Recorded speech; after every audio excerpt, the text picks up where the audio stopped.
Africans themselves. So where does this corruption leave locals, these people working in the mines, according to Amnesty International, in very hazardous conditions? Do they have any protections at all? Does the government look out for them at all?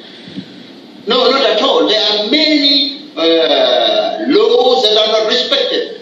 Laws to protect children, international conventions. You have international convention of investment that are supposed to produce better conditions of living for the people, that should provide progress for the nations. You have laws including in the law of the sea and other type of conventions that are accepted. But unfortunately, if you have leaders who don't care about the condition of their people and instead only focus on their own individual interests, that leads to this kind of unfortunate situation that you have described in your report, which indicate that not only they suffer from the Chinese, but also the ordinary people are beaten by the presidential guard. Unfortunately, the likes of Kabila and other people like him ruling countries illegitimately, they have to do that because China is today the only nation that can provide them with the umbrella that they need, because the Western powers,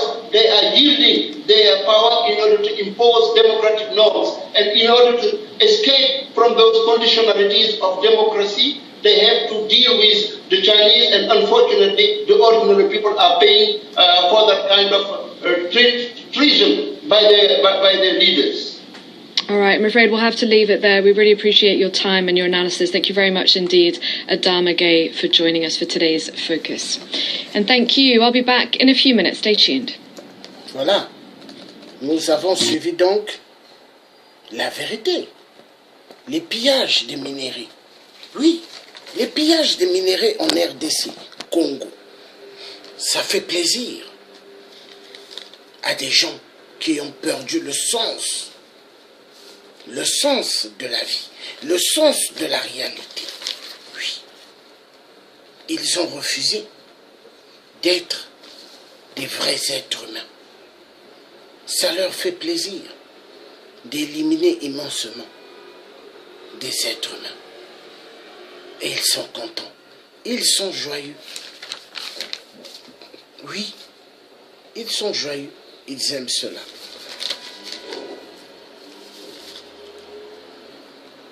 Nous nous battrions, nous allons nous battre jusqu'au bout à ce que le peuple congolais de la RDC retrouve leur vraie dignité, retrouve leur vrai respect d'être des êtres humains.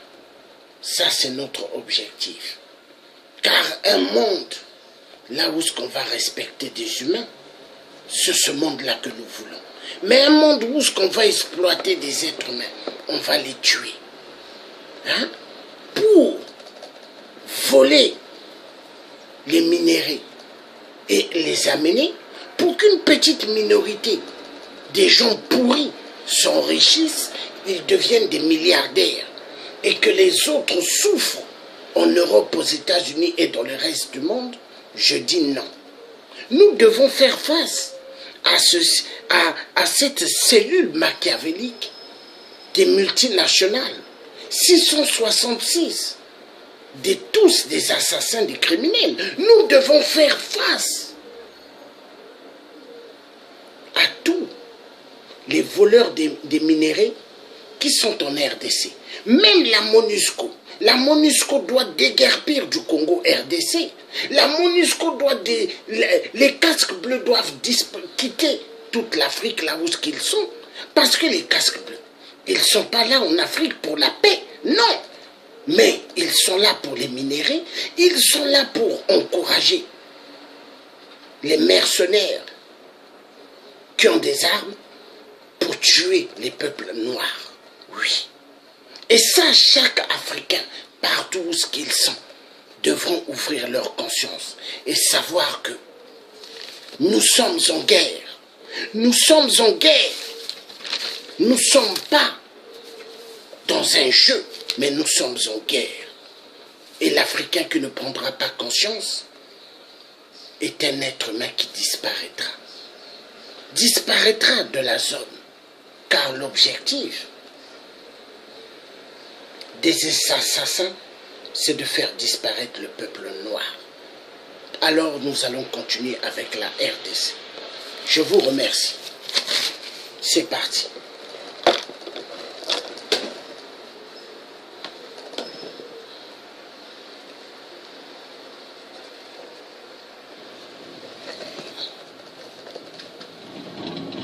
We're in the eastern part of the Democratic Republic of Congo.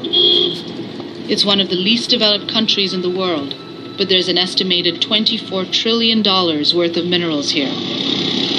Tantalum, tungsten, tin, and gold have all been linked to violence in eastern Congo by rebel groups and the Congolese army. Millions of people have been killed in the Congo over the past decade. I want to see peace in the Congo. The same minerals are used to make common electronics that are sold all over the world. But in 2010, after months of lobbying by advocacy groups, an obscure resolution called Section 1502 was dropped into the Dodd-Frank Wall Street Reform Act. It means publicly traded companies are now required to track whether their products contain conflict minerals from Congo. Some of the top tech brands are taking credit for reducing violence here, with the world's largest chip maker, Intel, even claiming that some of their products are now 100% conflict-free. We're proud to say the world's first commercially available conflict-free microprocessors do just that. But how sure can they be?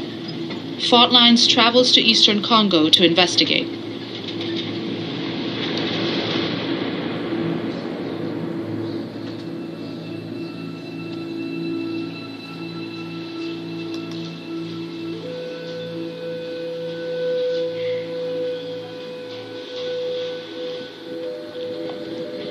So this is where your office is? Yes. Okay, great. John Kanyoni is the owner of a leading trading house in Goma. He makes his living selling tin and tantalum to international companies. In 2010, he warned that the Dodd-Frank law would backfire. But he says he was up against a powerful lobby. Imagine that you have Angelina Jolie at your door. You're a very big US company. George Clooney at your door saying, okay, no, you guys, you're the one fueling the armed group there. Do you think that for the reputation of those companies, they'll be still sourcing from this region? They said, okay, we are stopping. And that's what happened. In terms of possibilities for leaks in the supply chain? Soon after the law passed, companies took their business elsewhere. Sales of tin ore from this province plummeted by more than 90%. The containers. So you'll be seeing that's the material ready to be really exported. Mm-hmm. So we are doing almost 2 containers, while we used to do 8 containers per month. The only way John or anyone in Congo can now legally export to the U.S. is by opting into a system that traces the origin of the minerals. Yes, I can show some tags. So those are the tags we do have. So these tags are attached to the bags of minerals that come here? Yeah. So the bags that we saw in there? Yes. At mines that are determined to be conflict-free, bags of minerals are tagged with a numeric code. This entire traceability system rests on these tags? Yes. Exporters have to pay fees to take part in the tagging system, an extra cost that's passed all the way down to the miners. But we're working now at 20% of our normal capacity. International prices have also dropped recently, compounding the losses from the Dodd-Frank law. How do you survive? I mean, you must have lost so much money. A lot of money. So those who did that thinking that they helped Congo, they didn't help Congo at all. It harmed thousands and thousands of Congolese. You completely killed the business. If that was really your aim, you did very well, but you didn't help DRC at all. You did it.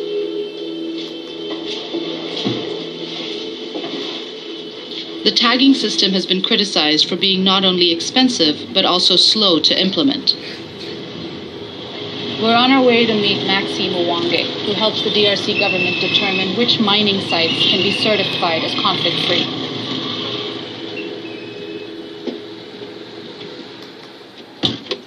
The reality is that artisanal mining is the subsistence way most of the communities in Eastern Congo survive on. For them, it is from the soil to through the pocket to the stomach. How many mine sites have been certified? 160 mine sites have been validated in Eastern Congo. In the whole country? The whole country. This is less than 10% of the total number of mines? Of the potential of artisanal mining. You said only 160 mines are certified, right? And that's where the tags come from. Yeah, those are the minerals that are actually tagged. Yes. So the rest of the mines in the country, right? How do they sell their minerals if they don't have tags? Well, I don't know. This is a good question for government. If 90% of the mines in Eastern Congo aren't yet certified to use the tagging system, what's happening to all of those minerals?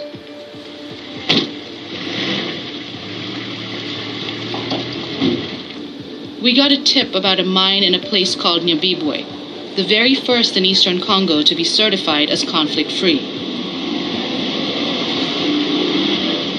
We stopped within sight of it, but weren't able to get close. Until last year, Nyabibwe was part of a project piloted by companies like Philips, Intel, and Motorola that was held up as proof that minerals could be traced from mine to export.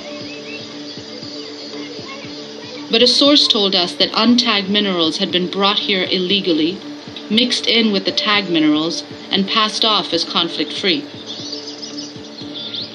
To find out more, we headed to a remote mining village called Numbi, a 6-hour drive even deeper into the mountains.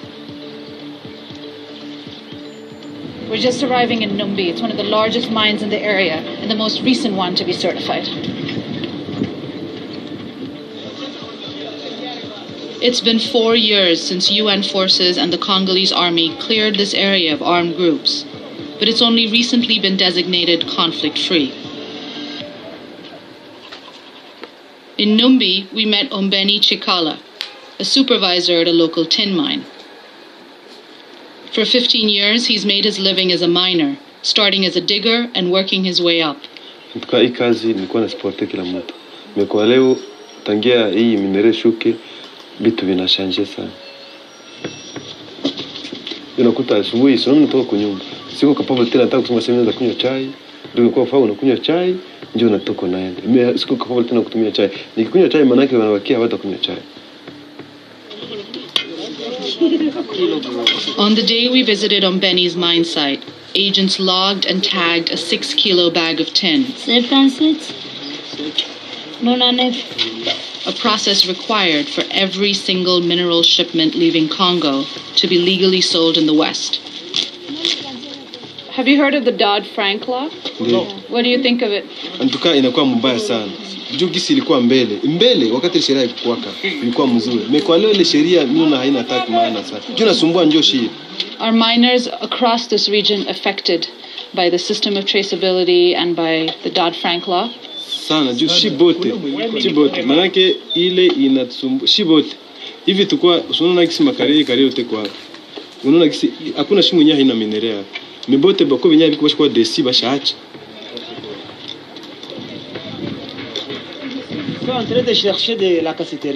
Jean Ngarageze is the president of a local mining cooperative. La loi Obama est venue aussi nous expliquer que les minéraux doivent bénéficier beaucoup d'avantages à ces creuseurs-là qui creusent. Et le minerai que nous produisons, nous, ça enrichit le monde. Le monde, nous restons toujours pauvres. C'est ça le grand défi. Voilà.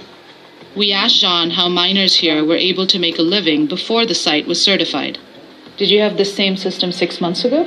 De Magouille, les gens de Nyabibwe venaient prendre les négociants descendaient avec les minéraux d'une façon la camouflée jusqu'à Nyabibwe et à partir de Nyabibwe, ils taguaient. Et puis nos minéraux étaient comptés au compte de Nyabibwe parce que nous, on n'avait pas de tag. Nyabibwe is the mine that was held up as a model by Western companies. So before this mine was certified, minerals were taken from here to Nyabibwe and tagged there as if they were part of Nyabibwe's production? Oui, c'est correct. C'est connu par tout le monde. C'est connu. C'est pas une réalité à cacher. C'est connu.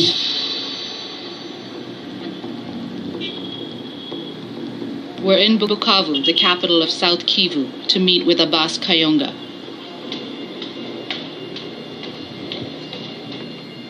Hello. are you? Very nice to meet you. Anjali, how are you doing, sir? Abbas heads the anti-fraud division of the Ministry of Mines here.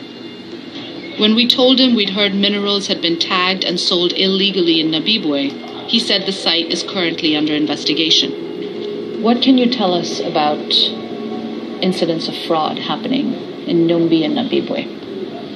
Les minerais proviennent de Nabibwe, mais ils n'ont pas une grande quantité en comparant de ces produits qui proviennent de Numbi dans les documents.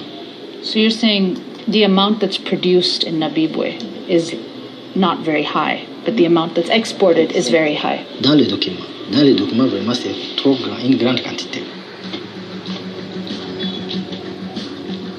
Abbas and his agents track minerals from uncertified mines that arrive in the city.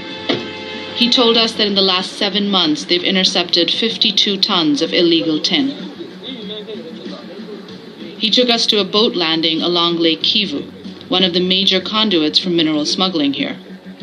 And how do your agents find out about this? Donc j'ai mes gens qui font la pêche. Ils travaillent avec les gens qui ont la pêche et dès qu'on les intéresse pour transporter, ils viennent transporter, ils me téléphonent, ils disent non, aujourd'hui nous avons un rendez-vous, à 19h nous allons traverser, ou bien à 6h du matin nous allons traverser. Ils me communiquent par téléphone et puis j'apparais. And it takes place in little boats like this? Oui, ça prend, il y a des fois ça passe par les bottes, les petits bottes comme ça. Ça prend même une tonne ou bien 500 kilos. Dernièrement, nous avons attrapé, c'était 800 kilos, avec une petite boîte comme ça. Are most of the minerals that are smuggled across the lake, are they tagged minerals or untagged? Untagged. Untagged. And where are they mostly going to? What's the number one destination? You know, ça c'est la frontière du Rwanda. Namuna gani tavuka, inafika pale kubariere pale.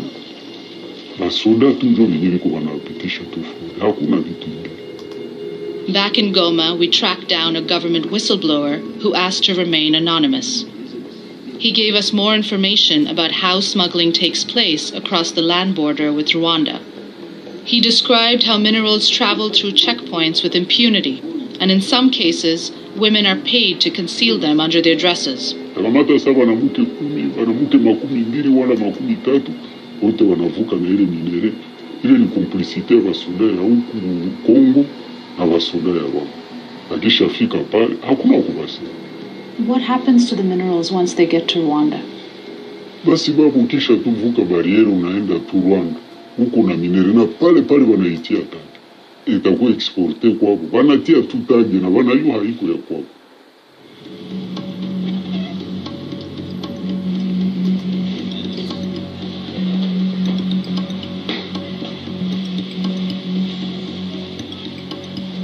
We wanted to test if we too could buy tags on the black market. To do that, we needed to speak to a smuggler, whom we found through an anonymous lead. Over the course of several conversations, he finally agreed to make a deal. He would sell us tags and export documents from a Rwandan company for 2 70-kilo bags of tin. We agreed to meet at a local guest house. That morning, the place was crowded, and we could see security guards from the window. The smuggler, let's call him James, was late. When he finally arrived, he warned us that he was taking a great risk and agreed to an interview only if we concealed his identity. This is all the paperwork that goes with the tags. Donc, vous pouvez écrire tout ce que vous voulez ici. Votre identité, Bwana. Donc, ça vous donne la permission. Donc, ces procurations vous donnent la permission de circuler librement avec les produits que vous avez. Peu importe, ça peut être le coltan, la cassiterite ou l'or flamme, dans toute l'étendue du Rwanda. This is a real tag? Yeah. Genuine tag? James told us he'd been selling tags and certification documents for 5 years.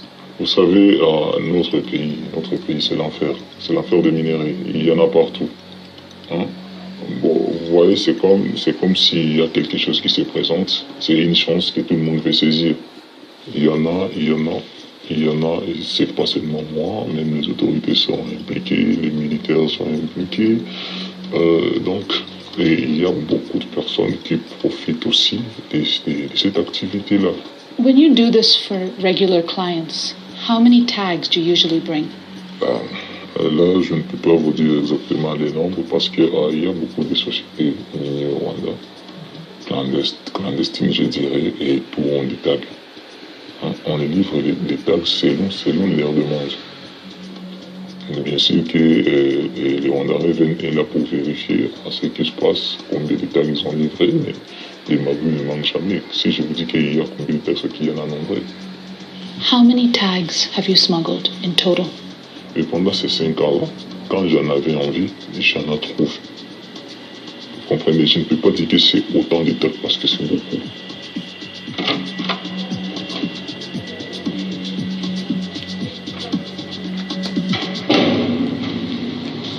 We left Congo and crossed over the border into Rwanda to meet with the minister in charge of mining. One thing we heard a lot in the Eastern DRC was about minerals that get smuggled from Eastern Congo into Rwanda and then get tagged in Rwanda and then are sold through the traceability system. How are you dealing with that problem?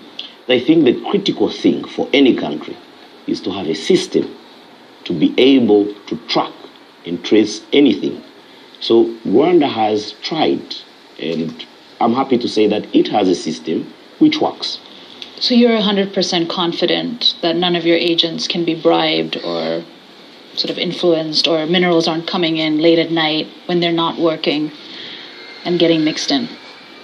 I think that all the minerals produced, processed, extracted from Rwanda are mined legally, and there are no conflict minerals in Rwanda or conflict minerals leaving Rwanda.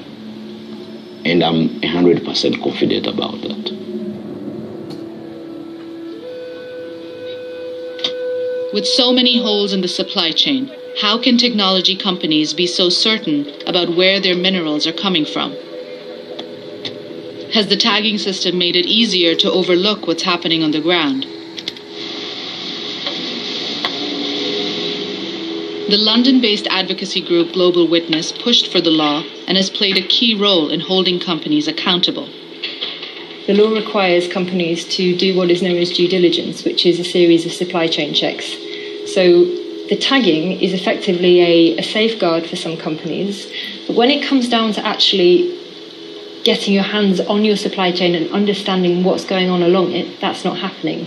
What we have to be very careful not to do is create a scheme that's simply papering over the cracks and allowing the same networks and the same power dynamics to work, but under a tagged scheme.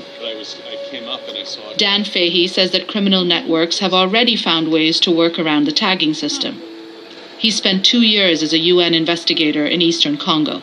Rather than have guys with guns at the mine site, you have the guys with guns sitting in the trading town, taxing the trade or otherwise deriving money from the exploitation and the smuggling of minerals, or directly engaging in the smuggling by using government army trucks to drive minerals to the border, which are smuggled across the border. So you have an adaptation that's taken place that Dodd-Frank has not addressed. Do you think an approach like this would ever work in terms of coming up with a solution to the conflict in the Congo? I think it's possible to have some type of system, but it needs to be designed in cooperation with local actors, with national actors, not engineered from outside like Dodd-Frank has been. It was some activists in Washington, D.C. who had a very simplistic understanding of conflict, and they presented that as anywhere there are minerals, there's conflict. Therefore, if we address the minerals issue, it will end conflict. But that's a very misleading and simplistic narrative that they created, and it wasn't true then, it isn't true now.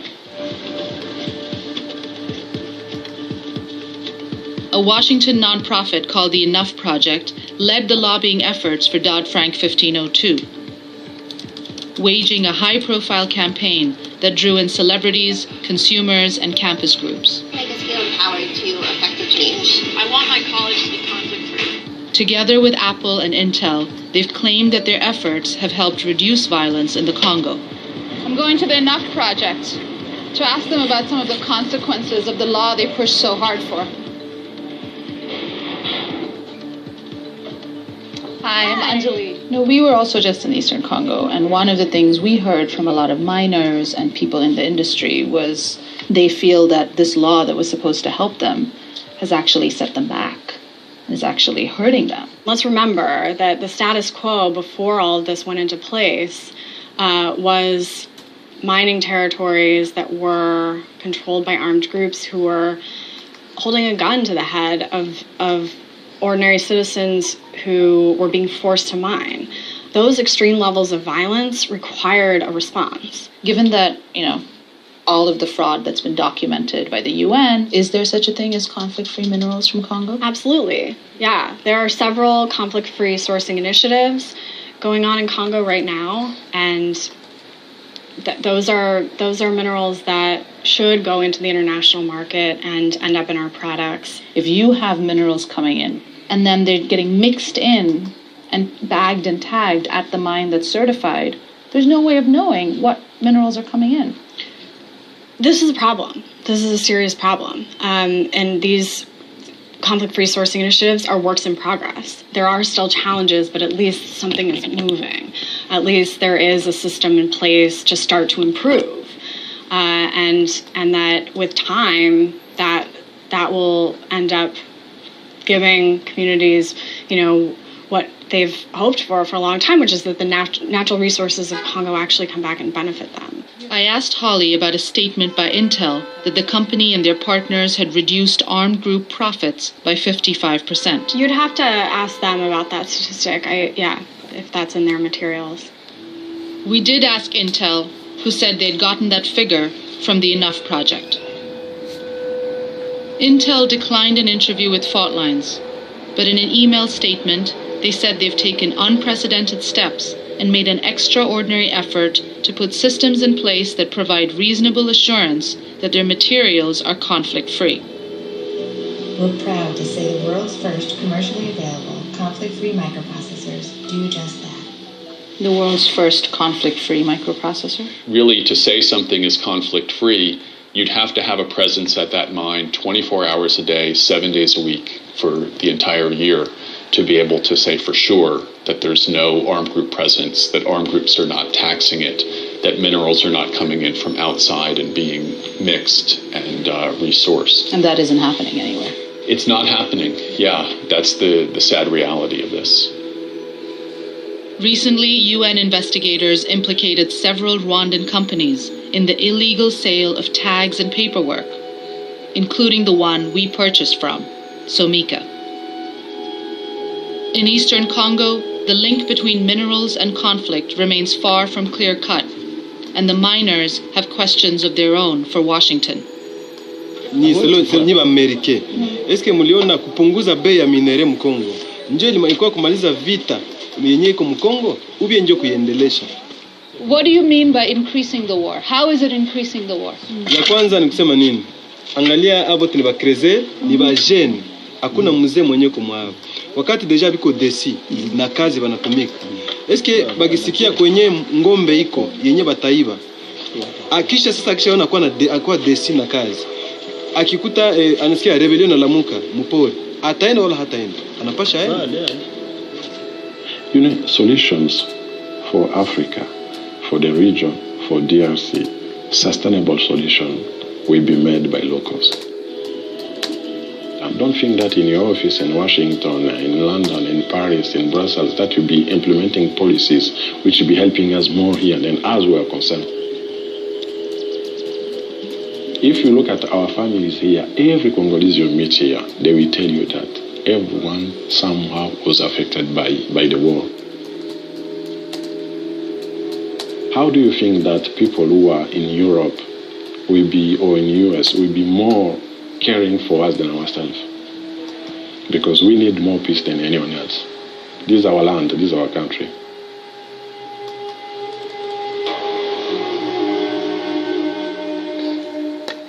Voilà. Donc, nous avons suivi les pillages immenses des minéraux en RDC. font plaisir immensement à cette communauté internationale du sang, qui n'ont pas pitié.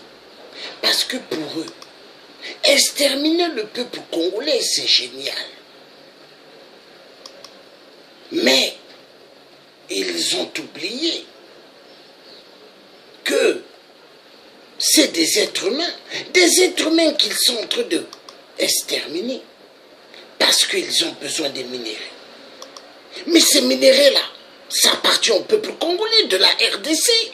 Vous n'avez pas le droit de les tuer. Est-ce que les Congolais de la RDC vous tuent en France, vous tuent aux États-Unis, vous tuent au Japon, vous tuent en Chine, vous tuent dans le reste du monde? Non. Mais les Congolais vous ont rien fait. Arrêtez de tuer. Multinationales de merde.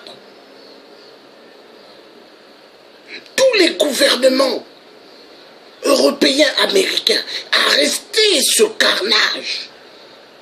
Respectez la vie humaine. Mais vous aimez les papiers, avec des numéros, avec des cachets, des signatures. Vous savez ce papier c'est quoi? Vous avez une mémoire courte. Je veux vous le dire. L'argent. Monsieur Donald Trump, président des États-Unis, êtes-vous né avec l'argent? Non. Monsieur Emmanuel Macron, président de la France, êtes-vous né avec l'argent? Je ne pense pas, non. Mais pourquoi vous tuez les gens? Pourquoi? La conférence de Berlin 1884, 1885, vous avez partagé l'Afrique avec l'autorisation des Africains? Non. Votre autorisation à vous-même. Et aujourd'hui, vous faites des carnages immenses. Vous exterminez. Vous violentez sexuellement. Vous prenez tout ce que vous voulez en RDC. Les vies également. Vous tuez. Rossi a été triplé des balles. À cause de qui? De la communauté internationale du sang. De cette communauté qui ont placé Hippolyte Kalambe, alias Kabila, qui n'est pas un Congolais, mais un Rwandais Tutsi. Le frère à Paul Kagame, dont Emmanuel Macron, président jeune, mais qui n'est plus un jeune. Emmanuel Macron, à l'âge de Sassou 8%, le tueur du peuple congolais au poule chez moi. Emmanuel Macron a reçu Paul Kagame, l'assassin d'Abier Imana, qui a balancé plusieurs bombes, lances, missiles sur l'avion de Paul Abier Imana. Et Paul Kagame, l'enfant chéri de la France, de l'Élysée. Paul Kagame, l'enfant chéri de l'Angleterre. Paul Kagame, l'enfant chéri des États-Unis. Paul Kagame, l'enfant chéri d'Israël. Communauté internationale du sang. Êtes-vous des êtres humains ou êtes-vous des reptiliens avatars? Parce qu'il y a des reptiliens et avatars sur Terre qui ont pris la forme humaine. Ils ne sont pas des êtres humains, mais des avatars, des reptiliens qui exterminent immensement des millions de vies. Mais ces vies-là, c'est des êtres humains. C'est des êtres humains qui vous ont rien fait. Mais respectez la vie humaine. Les femmes en RDC, vous les violentez sexuellement. Vous prenez des armes et vous tirez à l'intérieur de leur matrix. Vous prenez des sels, vous mettez dans la matrix. La matrix de la femme, vous savez c'est quoi? Le vagin de la femme. Vous prenez le sel, vous mettez à l'intérieur. Vous prenez le piment, vous mettez à l'intérieur. Vous prenez des verres cassables, des bouteilles cassables, vous introduisez dans le vagin de la femme. Non. Êtes-vous des humains? Non. Vous êtes des reptiliens, vous êtes des avatars, des assassins. Le message est complètement dit. Vous êtes des assassins. Vous n'êtes pas des êtres humains. Non. Non. Non. Vous êtes des assassins. Des criminels. Des gens sans cœur. Non. Vous avez perdu l'importance d'être des humains. Ça, je vous le dis. J'ai honte. J'ai honte quand deux fois je regarde, je dis, je suis européen. J'ai honte. Car ceux qui nous dirigent nous ont fait vraiment excessivement honte. Vous êtes des criminels. Vous êtes des démons. Vous êtes des démons.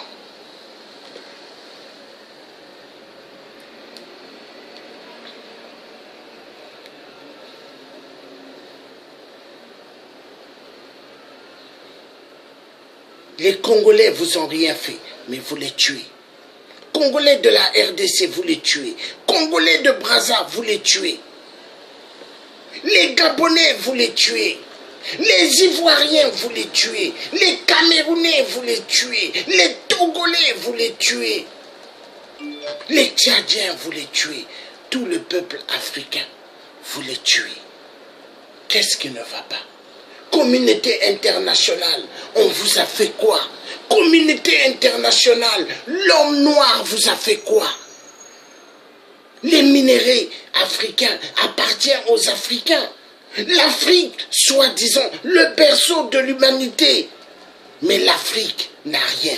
Les jeunes filles étudiantes en Europe, aux États-Unis, qui ne travaillent pas, elles sont obligées d'aller vendre leur corps. Non, communauté internationale. Communauté internationale du sang. Vous n'êtes pas responsable. Car vous êtes des assassins. Vous méritez d'être à la CPI. Oui, vous méritez d'être là-bas. Faites sortir Laurent Gbagbo de la CPI. Et Blé-Goudi, vous méritez d'être là-bas. Vous méritez d'être à la CPI. Oui, la France, les États-Unis, Israël, tout le monde. La Belgique, l'Allemagne. Vous méritez d'être là-bas. Vous qui dirigez. Angela Merkel, la nièce d'Hitler. Oui, oui. Emmanuel Macron, qui suit la politique gaulliste du général de Gaulle.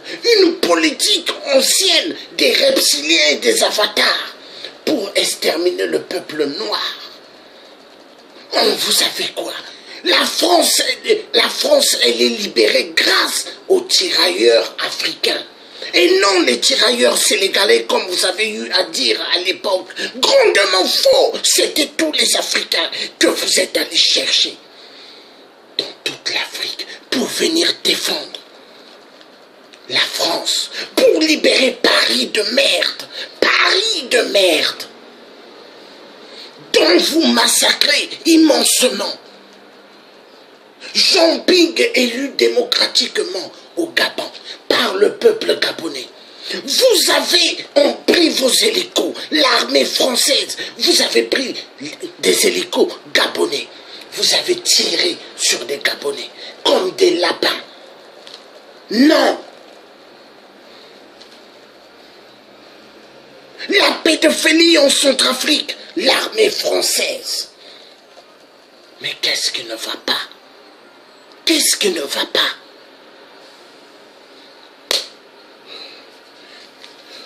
La France tue immensement. La France tue plus que le sida.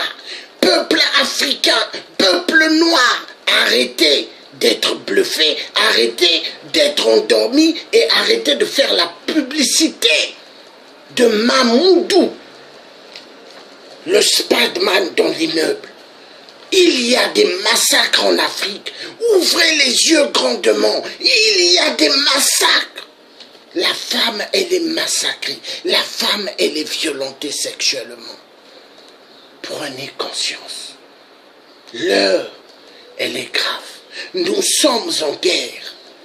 Prenez conscience. Jeunes filles de France noire, prenez conscience. Nous sommes en guerre. Demain, vous serez des mères. Et si vous ne prenez pas conscience qu'en Afrique, on est en train d'exterminer, demain, ça sera le tour de vos enfants qu'ils vont massacrer. Car ce qu'ils font en RDC, ils vont le faire un jour en Europe et aux États-Unis. Nous avons affaire à des psychopathes, des mythomanes. Écoutez-moi bien. Emmanuel Macron, président français, nous a fait voir que son meilleur frère, que son meilleur ami, que son meilleur citoyen, c'est Paul Kagame, qu'il a reçu à l'Élysée. Oui, Paul Kagame. Et pour cela, Emmanuel Macron, pour l'histoire de Mamoudou, qui a plongé pour aller secourir l'enfant de 4 ans.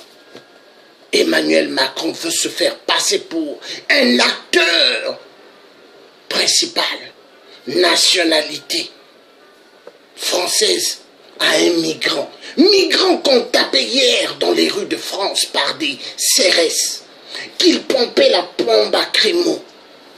Oui. Mamoudou dormait dans les tentes. Oui. Ce même Mamoudou qu'il maltraitait, c'est lui qui va aller secourir l'enfant de 4 ans. Il a plongé comme Spider-Man. Est-ce que les États-Unis plongent comme Spider-Man pour secourir les enfants dans les mines de cobalt et coltan et tantal? Non. Ils en ont rien à cirer. Est-ce que la France plonge comme des Spider-Man pour secourir les enfants en RDC? Les femmes violentées sexuellement, car la femme elle est prise pour une arme de guerre. Est-ce que la France plonge pour aller secourir les enfants au Gabon qui meurent de faim? Les Gabonaises qui n'ont pas de travail qu'on demande à faire, à être debout, vendre leur corps? Est-ce que la France a de la compassion? Ouvrez les yeux, peuple noir. Nous sommes en guerre. Mais si vous n'ouvrez pas vos yeux, un jour vous penserez au Dieu. Et ce jour-là, il sera trop tard pour vous. Ce jour-là, vous aurez des larmes. Mais il sera trop tard. On vous fait croire que la France est un pays de liberté. On vous fait croire que la France est un pays de droits de l'homme. On vous fait croire que la France, égalité, fraternité, liberté. Grandement faux. Faites toutes les prisons de France, allez voir. Il y a plus des Noirs et des Arabes. Les Blancs, vous allez compter de doigts. Ouvrez les yeux.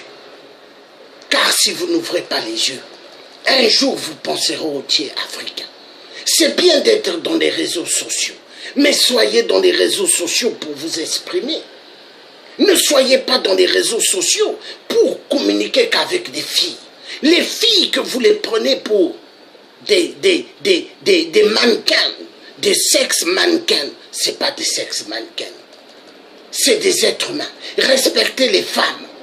La femme n'est pas un élément juste de plaisir dans le lit. Non. C'est un être humain. Et cette femme, respectez-la. Il y a des femmes, des jeunes filles que j'ai comme amies dans les réseaux sociaux. Mais ce sont des filles comme ça.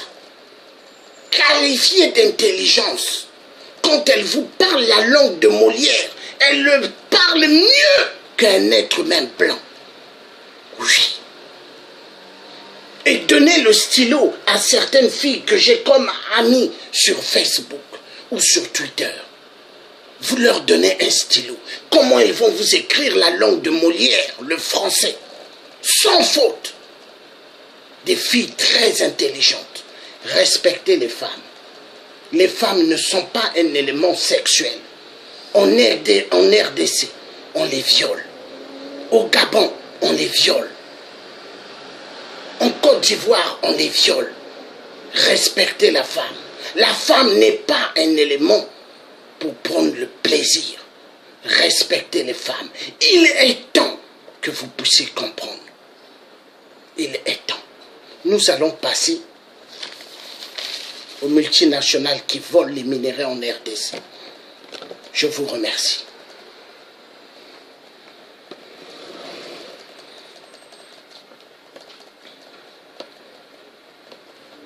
Without Congo, you might not be watching this video. Why? There are 4 minerals used to power all our devices: laptops, cell phones, cameras. Tungsten makes your phone vibrate. Tantalum stores electricity for its battery. Gold coats its wires. Tin solders the circuit board to hold everything together. But it's not just gadgets. These minerals are in everything from jewelry and eyeglasses to cars, planes, and medical equipment. They've also helped fuel the deadliest war since World War II. We call them conflict minerals. Their theft and sale has provided key funds to armed groups committing mass violence in Congo, looting and destroying communities, abducting children as soldiers and slaves, and using rape as a weapon of war. For decades, militias and the Congolese army have profited from these conflict minerals.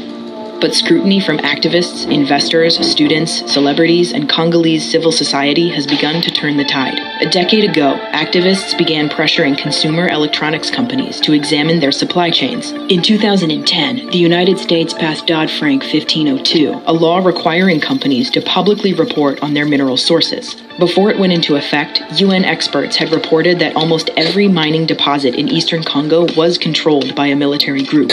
6 years later, nearly 80% of tin, tungsten, and tantalum miners surveyed in eastern Congo did not face the threat of armed groups, and some of the same companies that had once said it was impossible are now sourcing verified conflict-free minerals from Congo.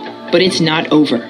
Monitoring and reporting on supply chains must continue, as must pressure on companies that can't yet verify the conflict-free origin of their minerals.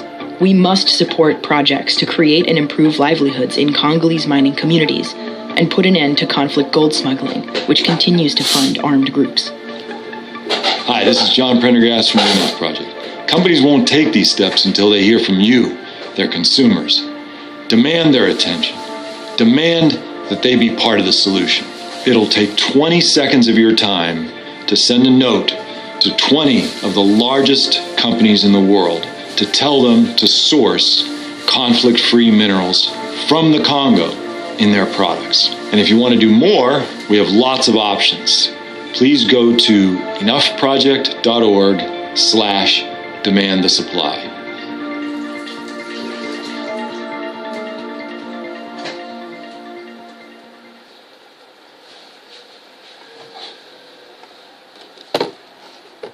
Voilà.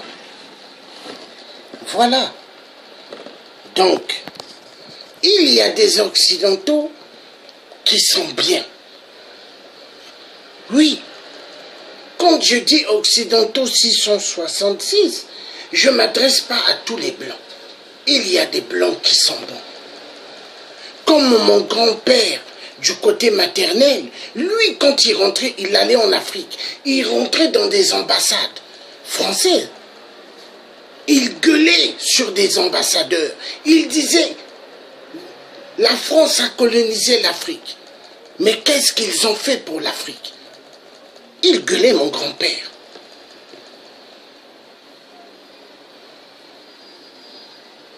Les Congolais, mon grand-père était quelqu'un d'efficace. Et moi, le tiers africain, je suis quelqu'un d'efficace. Je continuerai à pointer de doigt la France de merde. Je continuerai à pointer de doigt l'Angleterre de merde. Je continuerai à pointer de doigt le Canada de merde. Je continuerai à pointer de doigt les États-Unis et Israël de merde. Les vrais juifs, c'est le peuple bantou. Le peuple congolais qui sont massacrés des 2 Congos. Le peuple gabonais et le peuple camerounais et le peuple centrafricain. C'est nous, les peuples bantous, les vrais juifs. Ceux d'Israël, c'est copier-coller. La vérité doit être dite. Il y en a marre. Jésus-Christ, ils le font aux yeux bleus et les longs cheveux blancs. Hein? Or, c'est faux. Jésus n'est pas blanc, c'est un noir.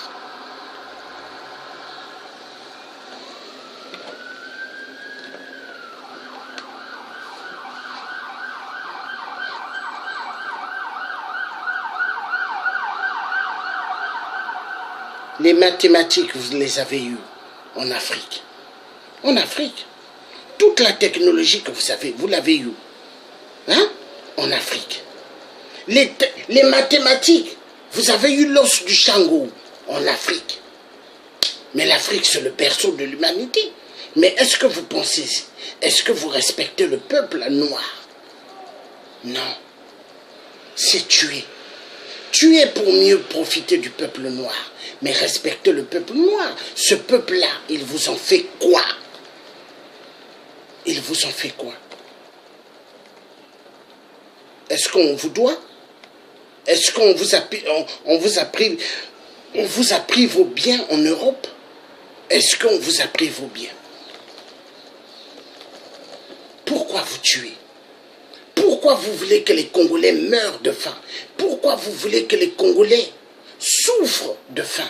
Pourquoi vous voulez que les Congolais n'aient pas de l'eau potable au XXIe siècle?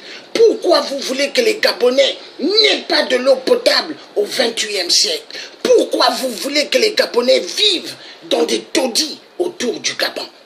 Ils vivent dans des maisons en tôle, des planches. Mais qu'est-ce qui ne va pas dans la tête des Occidentaux? 666. Tous les minéraux viennent de l'Afrique. Mais laissez le peuple africain tranquille. La tour Eiffel que vous aimez bien. Le métal là vient d'où? Du Gabon. Du Gabon? Les enfoirés de merde.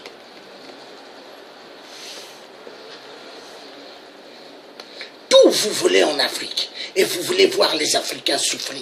Le meilleur boulot que vous donnez aux Africains, agents de sécurité en France. L'homme doit rester du matin, 8 heures du matin, jusqu'à 21h ou 22h debout. Et ça, vous êtes content. Oui. Oui. Est-ce que vous, les Blancs qui allez en Afrique, est-ce que vous vous mettez debout de faire sécurité? Mais aujourd'hui, vous faites souffrir l'être humain noir. Est-ce que avez-vous pensé à demain? Parce que demain, la clé du bonheur, la clé du succès, la clé de la réussite, ça sera l'Afrique. L'Afrique. Et vous viendrez en Afrique, vous n'aurez rien. Sachez-le. Hein. Aujourd'hui, vous êtes en train de traiter les Noirs pour des migrants. Vous les maltraitez, vous les laissez dormir dehors. Mais les Africains, ils n'oublient pas. Hein. Ils n'ont pas une courte mémoire. Les Africains observent. Écoutez-moi bien. Vous voyez l'Allemagne, là où ils ont partagé l'Afrique. La conférence de Berlin 1884-1885. L'Allemagne ne laisse pas les migrants dormir dehors. Mais la France, liberté, égalité, fraternité, pays de droits de l'homme, dont nos parents Kunta Kinte, nos parents Chaka Zulu, sont venus libérer Paris. Oui, mes parents tirailleurs noirs, oui, les noirs que vous ne respectez pas, que vous aimez pas. Mais nos arrière-grands-parents ont libéré Paris de merde. Paris de merde, oui. Paris où vous pouvez aller aux Champs-Élysées à n'importe quelle heure, faire des achats. Ils sont libérés. Oui. Paris de merde. Oui.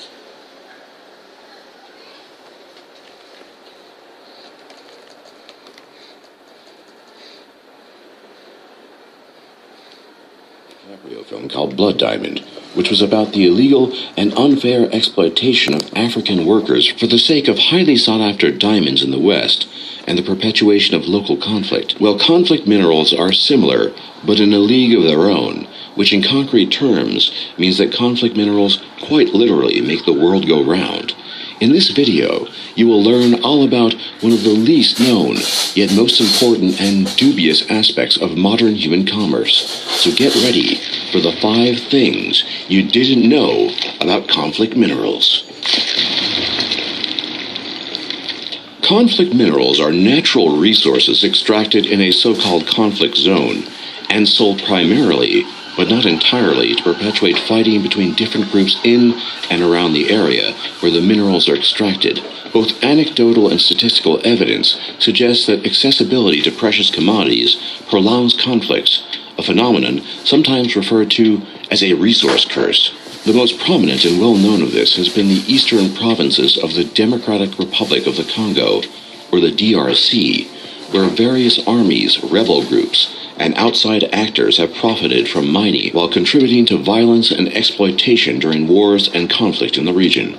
The four most commonly mined conflict minerals are cassiterite, or tin, wolframite, or tungsten, coltan, or tantalum, and gold ore, with the first three commonly being referred to as the 3 T's in the parlance of the field, which are extracted from the eastern Congo and pass through a variety of intermediaries before being purchased by multinational electronics companies. These minerals are essential in the manufacture of a variety of devices, including virtually all consumer electronics, such as mobile phones, laptops, computers, and MP3 players, and nothing that exists in the modern world would run without them being available in abundance. Unfortunately, because of the acute need for conflict minerals to maintain the integrity of our digitalized world, the people who suffer the most from Western extravagance and luxury are often locals, and sadly, many of them are children, often orphans, who have little or no other opportunities for survival. Children aged 12 or younger sometimes are forced to engage in what is effectively slave labor for periods of up to 24 hours at a time sometimes, with the duration and brutality of the work often exceeding their ability to cope, and the consequence that illness and death are all too common in the ranks of conflict mineral workers. There are no rules or regulations for such work, just backbreaking labor and endless toil with no reward or end in sight, except possibly the peace of death. To make matters worse, extraction sites are often watched over by armed guards and militia, making escape an effective impossibility without receiving a bullet to the head. Depending on your point of view, the Democratic Republic of the Congo is one of the most resource-blessed or cursed countries in the world with conflict minerals. Above all, gold and the previously mentioned 3 T's being its greatest resource of export income. Surveyed in 2009, Congo was cited as having $24 trillion worth of untapped mineral resources, including the largest reserves of coltan and an abundance of gold. In fact, as of 2010, the conflict resource fueling the world's deadliest war is gold in the Congo. The origin of gold can rarely be traced, and thus exporting gold illegally is fairly easy to do. Armed conflict and mineral resource looting by the Congolese National Army and various armed rebel groups, including the Democratic Forces for the Liberation of Rwanda, or FDLR, and the National Congress for the Defense of the People, or CNDP, a proxy Rwandan militia group, has occurred throughout the late 20th century and early 21st century. Additionally, the looting of the Congo's natural resources is not limited to domestic actors. During the Congo Wars, with the first one lasting from 1996 to 1997, and the Second Congo War lasting from 1998 to 2003, Rwanda, Uganda, and Burundi particularly profited from the Congo's resources. These governments continue to smuggle resources out of the Congo to this day. The profits from the sale of these minerals have financed fighting in the Second Congo War and ongoing follow-up conflicts. Control of lucrative mines has also itself become a military objective, which helps us to understand why child slave labor is such an important human commodity in this.